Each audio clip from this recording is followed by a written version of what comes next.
One of the biggest jobs of maintaining and optimizing any operating system is patch management. Look, the bottom line is that there's a lot of evil out in the world. There are bad guys who are finding things that will allow them to attack your computer. There are bugs in different types of software that need to be dealt with.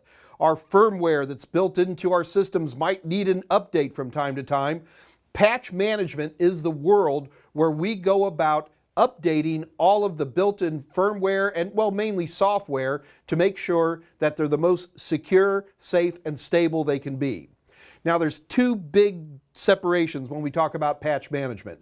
In an enterprise environment, patch management is a very big deal where somebody wants to make some type of update and they fill out a form and there's a committee that overviews it and all that. What we're going to be dealing with here for the A+ exam is the actual nuts and bolts of doing a patch management for different operating systems. Now, I want to start with Windows because, well, I'm a Windows guy. And remember that the A+ covers a lot of different versions of Windows, so I want to start with one of the oldie goldies, and this is Windows 7, and it's called Windows Update. Windows Update is built into all versions of Windows. Back in the Windows 7 days, it looked something like this. We could go through a process of checking for updates, and then it would give us different updates. So here we see we have 31 important updates available. So let's take a look what Microsoft gives us. What we're seeing here are a number of different types of updates for, we have malware, we have updates for the operating system itself, we have security updates. We can actually click on these and get more details about what they exactly are. In the Microsoft world, we use what are called knowledge base, or these KB values that will define in great detail exactly what those are. We could look them up online. So you'll see we have important and optional. So what do we got for optional? So it's going to be a platform update for Windows 7. I'm probably going to have to be looking some of this stuff up. When it comes to Windows Update, in general, I'm the type of person who likes to see what the update is and then choose it for myself whether I actually want to do that update. Now, there's a third type of update that we're not seeing here, and those are called critical updates. And those, if they find a really bad problem, and they're going to mark them as critical, and those we probably want to do. The thing is that with Windows 7, Windows 8, and Windows 8.1, you had some control over this, and let me show you how we could do some of those controls. So if you look here in Windows Update, there's an option that says Change Settings.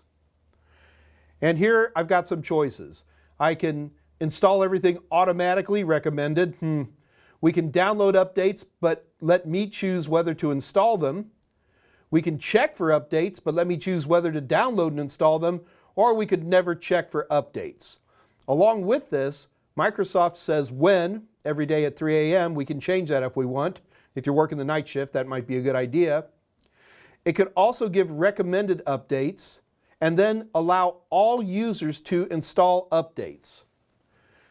So the Windows Update gives us some pretty good control on this.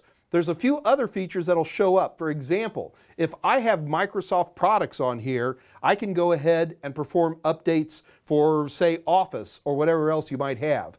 If you have third-party tools, you're going to have to update those individually, and it's not uncommon. For example, powerful programs like Adobe Creative Cloud actually runs by itself at all times. It's got a little tool that checks for updates in case you might need them. So if it's a Microsoft product in Windows, you can use Windows Update.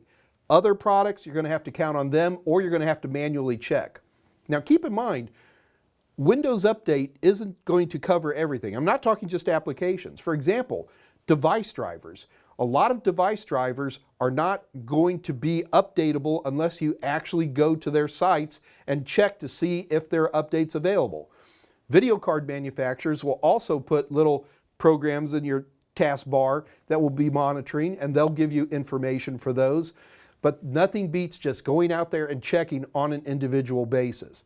Now, I will add that with Windows 8 and 8.1, we began to see options where Windows itself would check for driver updates. But I'm still the type who likes to go out and check for himself.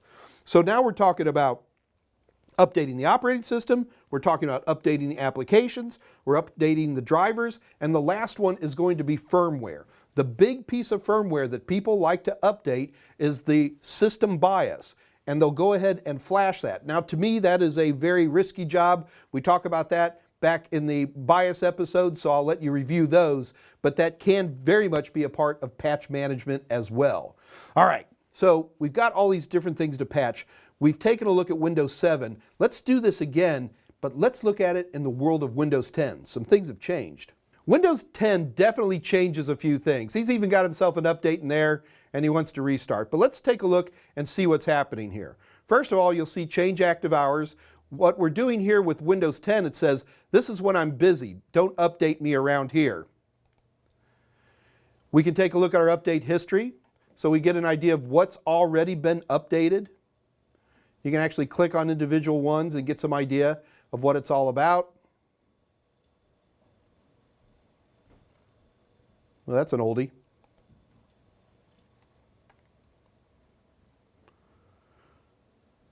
If we want to, we can uninstall updates. So if you find something naughty in here and you want to get rid of them, you can do it right here.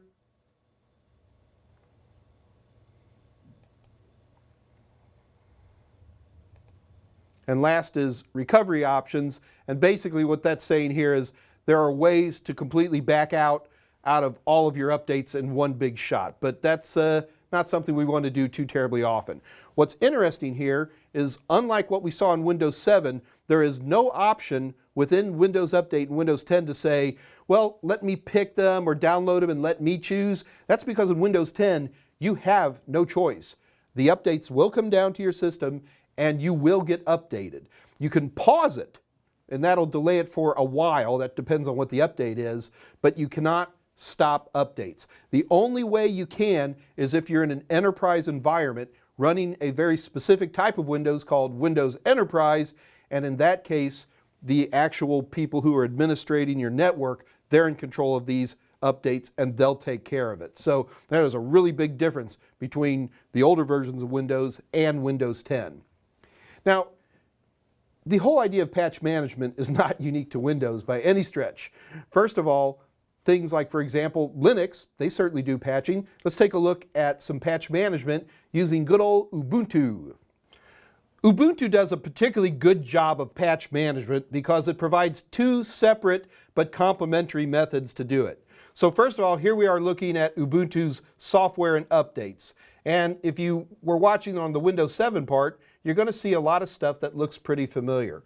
First of all, Canonical, these are the people who own Ubuntu. So what they're going to do is, what do you want to update?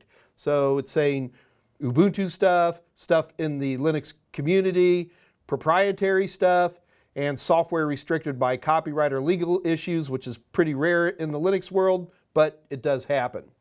Other software, like in particular, Canonical has a lot of people who work directly with them, and if you wanted to choose those, you can do that.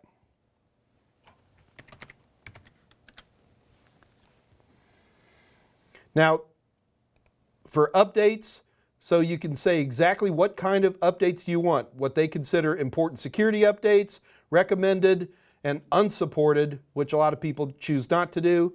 And here you can say, when do these things happen? Daily? Every 2 days? Do you want to download and install automatically? Do you want to download automatically, display automatically? That looks kind of familiar. And when do you want these to show up with other ones? You can do these weekly, every 2 weeks, however you want to handle that. So I'm going to go ahead and close this because there's something even more cool, and that is Live Patch. Basically, Live Patch is almost the equivalent of Windows 10, where it's like, just set this up, take care of my patches, and let me not have to worry about it. Now keep in mind, Ubuntu is particularly good at patch management. There are hundreds and hundreds of Linux distros that do not have quite this slick of an interface, and if you watch in my command line interface chapter, we're going to be talking about tools like apt-get that provide you a way to do this from a command line, which is pretty cool. All right, well, there's one more to talk about, and when it comes to Slick, Mac does a pretty good job of handling patch management, and really it boils down to just a couple of interfaces. Let me show you what I mean. Here's a traditional Mac OS update screen. It's using the App Store. The problem is this version of the CompTIA A+ came out just before the Mojave update of Mac OS, and we saw some changes here. So let's take a look after Mojave. Mac separates your OS update from your application update. So as you can see here, we've got System Preferences open, and you can see an OS update, and then under the App Store, you can see some updates for applications. So the bottom line, with today's operating systems, patch management is almost a non-issue. With the latest versions of Windows, with great Linux distros, and the latest version of Mac OS, it's almost automated. The bottom line is, you always want to patch because that's where the bad guys get to you.